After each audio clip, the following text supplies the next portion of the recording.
Good morning student. बेटा आज बात करेंगे हम, टॉपिक हमारी intermolecular forces. It is also known as the sometimes van der Waals forces. दोनों मंत्र में बताता चलूँगा। जानते हैं इंटरमॉलिक्यूलर फोर्स।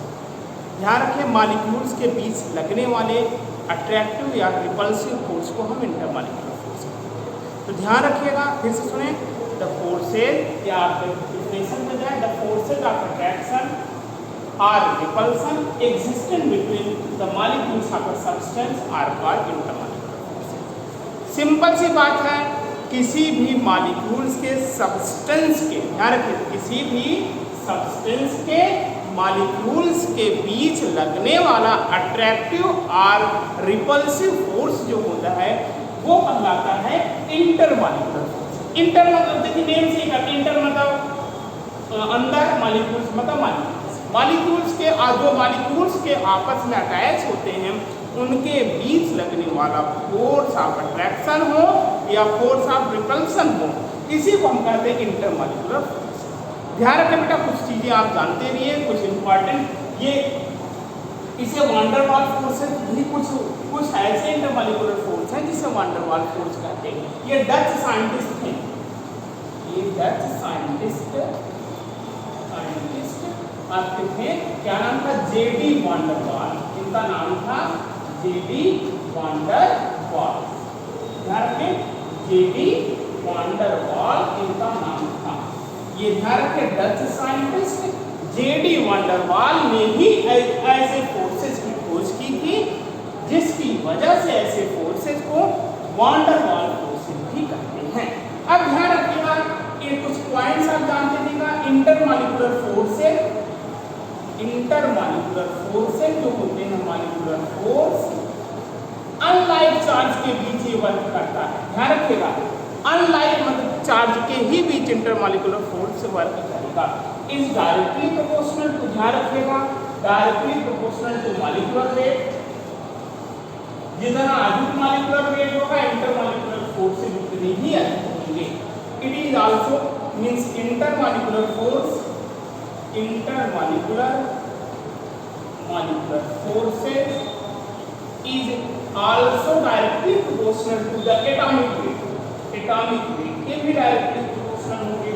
जितना अधिक atomic weight होगा उतना ही अधिक intermolecular force is also directly proportional to melting point and also directly proportional to boiling point। देखिए कुछ पॉइंट ध्यान रखें, जितना अधिक मॉलिक्यूलर वेट होगा उतना ही अधिक इंटरमॉलिक्यूलर फोर्सेस होंगे।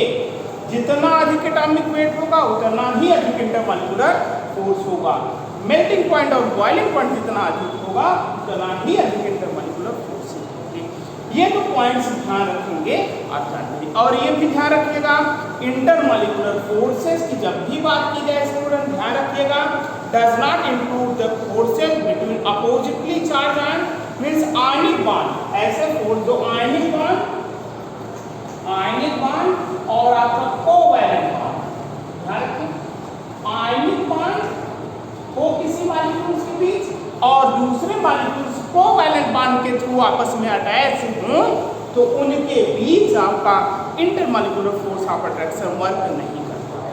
ध्यान रखें, कोई भी मॉलिक्यूल्स अटैच हो आयनिक बॉन्ड से और दूसरा अटैच हो कोवैलेंट बॉन्ड के थ्रू तो इनके बीच आपका intermolecular force of attraction work नहीं करता है। ये ध्यान रखें स्टूडेंट। और चीजें आप बेटा ध्यान रखिएगा, कितने तरह के इंटरमॉलिक्यूलर फोर्स ऑफ अट्रैक्शन होते हैं। और एक चीज आप जानते रहिए, मैं आपको बताता चलूँगा आगे क्या कुछ होता है। आगे हम बढ़ेंगे, ये तो डेफिनेशन मैंने आपको बता दिया, आगे हम बढ़े टाइप्स में आपको बताता चलूँ इंटरमॉलिक्यूलर फोर्स ऑफ अट्रैक्शन के टाइप्स कितने। ध्यान दें, कभी कभी ये भी पूछा जाता है हाइड्रोजन बॉन्डिंग क्या है, ये भी इंटरमॉलिक्यूलर फोर्स ऑफ अट्रैक्शन है। ये आपको बताए जा चुके हैं और सुनते जाएं। हाइड्रोजन बॉन्डिंग क्या है? जब हाइड्रोजन किसी मोर इलेक्ट्रोनेगेटिव एटम से जुड़ा हो और फिर जिस भी फोर्स ऑफ अट्रैक्शन से वो जुड़ता है दूसरे किसी इलेक्ट्रोनेगेटिव एटम से, उसे हम क्या कहते हैं?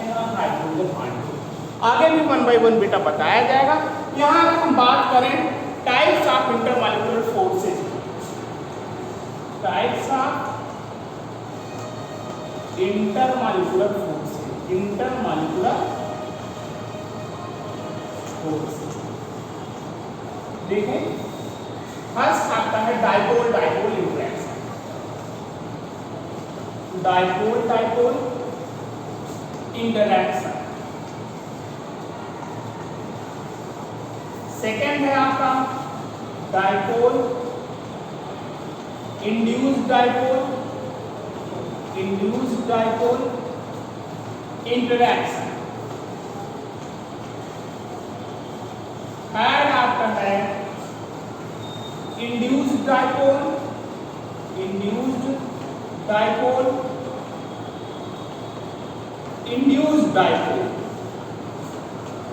Induced dipole, induced dipole interaction, interaction. ठीक। अब फोर्थ है बेटा, ध्यान रखिएगा आपका आयन डाइपोल इंटरेक्शन। फिफ्थ है आपका ion induced dipole interaction, induced dipole interaction, interaction. ध्यान रखें, there are 5 types of intermolecular forces. First is the dipole dipole interaction, second is dipole induced dipole interaction, third induced dipole interaction, fourth is ion dipole interaction and fifth is the ion induced dipole interaction. बेटा ध्यान रहे, ये पांचों intermolecular forces हैं। मैं यहाँ आपको याद दिलाता चलूं, ये तीनों कलेक्टिवली कहे जाते हैं वान डर वाल्स, तीनों कहे जाते हैं van der Waals force of attraction, van der Waals force of attraction. ये ध्यान रखिएगा, इन तीनों को हम कहते, फिर से सुने, dipole dipole, dipole induced dipole, induced dipole, induced dipole, ये आपके वान der Waals force of attraction कहलाते हैं। ये दोनों आयन डाइपोल और आयन इंड्यूस्ड डाइपोल इंटरेक्शन, ये वान der Waals force of attraction नहीं है। ये इंटरमॉलिक्यूलर फोर्सेस तो हैं, लेकिन ध्यान रखिएगा ये वान der Waals force of attraction नहीं है, यही आपको बताने थे। तो बेटा 1 by 1 हम देखें, डाइपोल डाइपोल पढ़ेंगे, ये पांचों हम 1 by 1 पढ़ते हैं क्या कुछ है। तो पहले हम शुरुआत करते हैं बेटा डाइपोल डाइपोल इंटरेक्शन की शुरुआत करते हैं। पहला आपका है डाइपोल डाइपोल इंटरेक्शन। ध्यान, पहला हम पढ़ेंगे 1 by 1 पढ़ते हैं dipole dipole interaction. These forces, ध्यान रखिए, these forces exist between आपका पोलर मॉलिक्यूल्स। क्या होता है? पोलर मॉलिक्यूल्स के बीच में ये एग्जिस्ट करता है। ध्यान रखिए, dipole dipole interactions exist between polar molecules like HCl, NH3, ये ध्यान रखिएगा, HCl ये आपका NH3, HCl, NH3 आपका, इसी तरह और कंपाउंड्स आप ले सकते हैं SO2, etc। इन सब के बीच आपका ये डाइपोल डाइपोल इंटरेक्शंस होता है, ध्यान रखिएगा।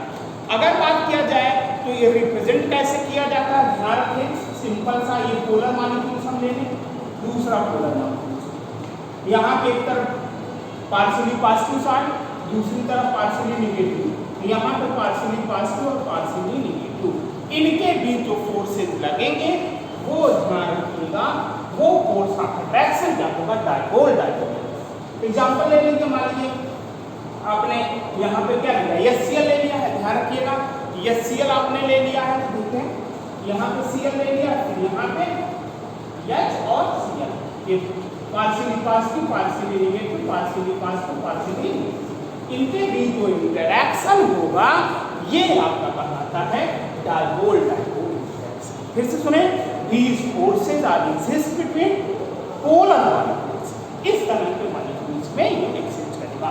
ध्यान रखिए, नेगेटिव एंड पॉजिटिव एंड से ही जुड़ेगा, मतलब अपोजिट एंड ही आपस में जुड़ेंगे, तब ये डाइपोल डाइपोल इंटरेक्शन बेटा ये हो पाएगा। आगे अगर हम बढ़े बेटा इसी पॉइंट्स पे, तो ध्यान रखिएगा आपका these forces are of 2 types। ध्यान रखिए, these forces जिनसे डाइपोल डाइपोल इंटरेक्शंस 2 तरह की होते हैं। पहला आपका बेटा अट्रैक्टिव फोर्स होगा between unlike poles. Attractive force between unlike poles. देखिए इसमें देखते हैं अनलाइक पोल्स के तहत अट्रैक्शन हुआ, और एक दूसरा होगा रिपल्सन भी होता है, ध्यान रखिएगा, repulsive force between like poles. Repulsion भी मैंने पहले ही बता दिया था, इंटरमॉलिक्यूलर फोर्स में अट्रैक्शन भी होता है, रिपल्सन भी होता है। तो ध्यान रखें, dipole interaction are of two types. First is the attractive force between unlike poles and second is the repulsive force between like poles. दो तरह से आपके डाइपोल इंटरेक्शन से बेटा हो सकते हैं। अब ध्यान रखिए, these forces is generally weak and in the order of 3 to 4 kilojoule पर। ये फोर्सेज क्या होते हैं? जनरली वीक होते हैं।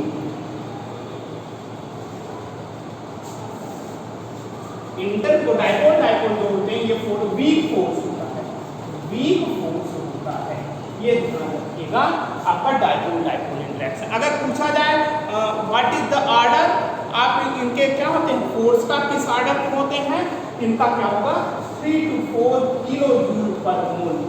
इस ऑर्डर के लिए इनके फोर्स ऑफ अट्रैक्शन या फोर्स ऑफ रिपल्सन जो भी होंगे ये 3 to 4 किलो जूल पर मोल इनकी वैल्यू होगी। इसी ऑर्डर में ये डाइपोल इंटरेक्शन से बेटा होते हैं।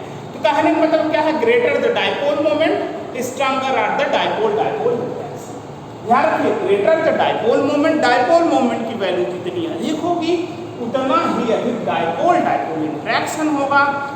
बॉइलिंग पॉइंट मेल्टिंग पॉइंट जितना अधिक होगा उतना ही अधिक आपका डाइपोल इंटरेक्शन से होगा। ये आगे बताए जा चुके हैं। और ध्यान रखिए बेटा, डाइपोल इंटरेक्शन से ध्यान रखिए, यहाँ पे मैं लिखता चल रहा हूँ, डाइपोल इंटरेक्शन इन सॉलिड। अगर बात की जाए डाइपोल इंटरेक्शन सॉलिड में कितना होता है, ये रेंज बेटा ध्यान रखिएगा, यह directly proportional to 1/r power. मतलब जो डिस्टेंस r क्या है, distance between the dipole molecule के बीच जो डिस्टेंस होगा वो r है।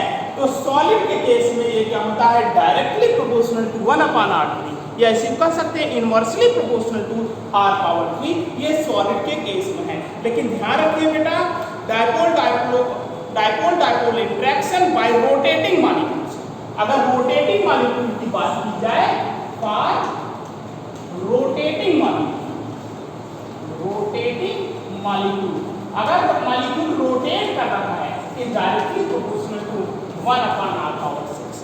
दोनों बेटा अंदर फिर से समझ ले, फिर से मैं याद दिलाता चलूं, अगर सॉलिड है तो dipole interaction inversely proportional to r⁻3, लेकिन अगर वो मूव कर रहा है मॉलिक्यूल मींस रोटेट कर रहा है तो वह इनवर्सली प्रोपोर्शनल टू r⁻6 होगा। जो r⁻3 था सॉलिड के लिए, यह r⁻6 होगा। r आप जान रहे हो, r क्या है, ये distance between the dipole molecules के बीच डिस्टेंस है, मींस पोलर मॉलिक्यूल कह सकते हो, पोलर मॉलिक्यूल। ये देखें, इसलिए जो डिस्टेंस होता है यही आपका r है। ये बेटा डाइपोल इंटरेक्शन से था। आगे हम पढ़ें बेटा डाइपोल इंड्यूस्ड इंटरेक्शन। बेटा ध्यान रखें, डाइपोल इंटरेक्शंस को हम के आपका ओरिएंटेशन इफेक्ट भी कहते हैं। ध्यान रखिएगा, ओरिएंटेशन इफेक्ट इसको कहते हैं डाइपोल इंटरेक्शन को। कभी पूछा जा सकता है कि ओरिएंटेशन इफेक्ट क्या है, तो ध्यान रखिएगा डाइपोल इंटरेक्शन को ही ओरिएंटेशन इफेक्ट कहते हैं। और इसको बेटा ध्यान रखिएगा केसम फोर्सेज भी कहते हैं। एक साइंटिस्ट थे केसम, उन्होंने बताया था किसी कारण में केसम मतलब डाइपोल इंटरेक्शंस को केसम फोर्सेज कहते हैं, और जो इफेक्ट होता है उसको ओरिएंटेशन इफेक्ट। फिर से ध्यान रहे, डाइपोल इंटरेक्शन को हम आपका केसम फोर्सेस कहते हैं, और ऐसे इफेक्ट को हम ओरिएंटेशन इफेक्ट कहते हैं। ये पहला था डाइपोल। दूसरा हम चलते हैं, सेकंड है हमारे पास, वो है डाइपोल इंड्यूस्ड इंटरेक्शन। ये भी आपका वन डर वाल फोर्स से ही है। Dipole induced dipole interaction it is also known as the induction effect, इसे इंडक्शन इफेक्ट भी कहते हैं। और इसको बताया कौन था? डीबाई ने, डीबाई नामक साइंटिस्ट थे, डीबाई ने 1920 में, ध्यान रखिएगा, इसको डीबाई ने बताया था 1920 में। इसको इसका आपको इन्हीं की वजह से इंडक्शन इफेक्ट भी कहते हैं। और ध्यान रखिए बेटा, these forces are developed between polar and non polar neutral molecules. ध्यान रखिएगा, नॉन पोलर न्यूट्रल मॉलिक्यूल्स। तो एक देखिए पोल और डायपोल, डायपोल में दोनों पोलर होने जरूरी थे, लेकिन डायपोल इंड्यूस्ड डायपोल में एक पोलर होगा, दूसरा नॉन पोलर होगा। ध्यान रखिएगा, इलेक्ट्रॉन क्लाउड के अधिक होने की वजह से पोलर मॉलिक्यूल इंड्यूस्ड कर देता है नॉन पोलर मॉलिक्यूल। देखिए जैसे आपके पास ये पोलर मॉलिक्यूल्स है, मान लीजिए ये है ए और पार्शियली पॉजिटिव पार्शियली, यहाँ पे ये ये पोलर है और ये नॉन पोलर मॉलिक्यूल, ये नॉन पोलर मॉलिक्यूल है। ये अभी इलेक्ट्रिकली न्यूट्रल है, लेकिन इसकी वजह से इसके इलेक्ट्रॉन्स यहाँ जाकर घूमने लगते हैं। ये जब पास आ जाता है, पास आ जाकर इसके इलेक्ट्रॉन यहाँ क्लाउड में आ जाते हैं। क्लाउड में आने की वजह से इसको भी इंड्यूस कर देते हैं। इंड्यूस कर देने का मतलब इसमें भी कुछ चार्ज आपके कुछ समय के लिए चार्ज आ जाए। ये टेम्पोररी होता है, ध्यान रखिएगा। डायपोल डायपोल परमानेंट होता है, ये टेम्पोररी होता है, कुछ समय के लिए चार्जेबल हो जाता है। बेटा ध्यान रखिए, जब चार्जेबल हो जाएगा तो इसका मतलब क्या होगा? इसकी वजह से देखें आपका ए और बी है, पार्शियली पॉजिटिव पार्शियली नेगेटिव, और ये भी क्या हो जाएगा? यहाँ देखें इलेक्ट्रॉन्स की वजह से ये पार्शियली पॉजिटिव और पार्शियली नेगेटिव में भी आपका ये बदल जाता है। ये पोलर था और ये नॉन पोलर था, मतलब इंड्यूस्ड डायपोल यहाँ पे आ गया। ये क्या होगा? इंड्यूस्ड डायपोल इसमें आ गया। ओके, ये ध्यान रखिएगा। और ये पोलर मॉलिक्यूल था, इंड्यूस्ड डायपोल, ये पोलर था, पोलर मॉलिक्यूल, और ये क्या होता है? Induced dipole in non polar molecule. ये ध्यान रखिएगा, इस तरह से आपका है डायपोल इंड्यूस्ड डायपोल इंटरैक्शन। ये ध्यान रखिएगा, ये कुछ समय के लिए ही डेवलप होता है। अब पोलराइजेबिलिटी ऑफ नोबल गैसेस, ध्यान रखें क्या पोलराइजेबिलिटी आप होती है? Polarisability of noble gases, polarisability मतलब आपका पोलरिटी शो करने का capacity. Polarisability of noble gases increases from helium to, आपका हीलियम से लेकर रेडॉन, ध्यान रखें हीलियम से लेकर रेडॉन तक इसकी पोलराइजेबिलिटी बढ़ती है। ये ध्यान रखिएगा। ये तो था second dipole induced dipole interaction, which is also known as the induction effect. Induced dipole interactions है ये। It is also known as the London or dispersion force. इसे लंदन या डिस्पर्सन फोर्स भी कहते हैं। ध्यान रखिएगा कि किसी भी नाम से पूछा जा सकता है। इंड्यूस्ड डायपोल फोर्सेस क्या है या इंटरेक्शंस क्या है, आपका डिस्पर्सन फोर्सेस क्या है या लंदन फोर्सेस क्या है, सबका आंसर एक ही है। These are mainly occurs between two non-polar, two आपका ध्यान रखिएगा, these are mainly occurs between two non-polar molecules, two non-polar molecules, like H2, N2, Cl2, etc. मतलब non-polar molecules के बीच ही पाया जाता है, या आप कह सकते हो mono atomic gases are between mono atomic gases, mono atomic gases like helium, neon, argon, इन सब के बीच। फिर सुने the force of attraction which develop between two non-polar molecules are known as the induced dipole or reduced dipole interaction, or it is also known as the London forces, or also known as the dispersion forces। ये ध्यान रखिएगा। अब बात की जाए कैसे ये induce मतलब आप जानते हैं इनके पास अपना परमानेंट डायपोल होता नहीं है, लेकिन किसी कारणवश ये इंड्यूस हो जाते हैं, टेम्पोररी चार्जेबल हो जाते हैं। देखें, दो मान लीजिए नॉन पोलर मॉलिक्यूल्स हैं, एक हमने ये ले लिया, मान लीजिए यहाँ पे ए भी है, यहाँ पे मैंने सी भी लिया, ये दोनों नॉन पोलर मॉलिक्यूल्स हैं। अब देखिए इस पर कोई भी चार्ज नहीं है, ये ध्यान रखिएगा, कोई भी चार्ज नहीं है।